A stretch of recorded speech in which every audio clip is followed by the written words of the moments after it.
আমাদের গ্রামের একটি ঘটনা। একজন মহিলা জিনে আক্রান্ত ছিলেন তার ছোটকাল থেকে। বড় হওয়ার পর সেই উপদ্রব আরও বেড়ে যায়। তার পরিবার হুজুর দিয়ে অনেক চিকিৎসা করেন, ঝাড়ফুঁক, দোয়া, তাবিজ কবজ দেন। এরপর কিছুদিন ভালো থাকেন, তারপর আবার সেই অত্যাচার শুরু হয়। একদিন এক হুজুর পরামর্শ দেন যে মেয়েকে বিয়ে দিয়ে দিলে মনে হয় ভালো হয়ে যাবে এবং সেই জিনটা তাকে ছেড়ে চলে যাবে।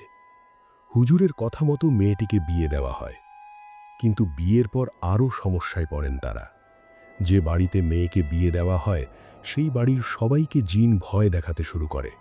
রাতে কেউ ওয়াশরুমে যেতে পারে না, বাইরে থেকে দরজা লাগিয়ে দেওয়া হয়, লাইট অফ করে দেওয়া হয়, বাড়ির চালে ইট পাথর ছুঁড়ে মারে।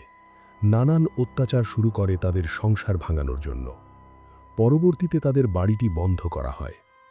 বিয়ের পর কিছুদিন অত্যাচার করলেও কিছুদিন পর সব কিছু ঠিক হয়ে যায়।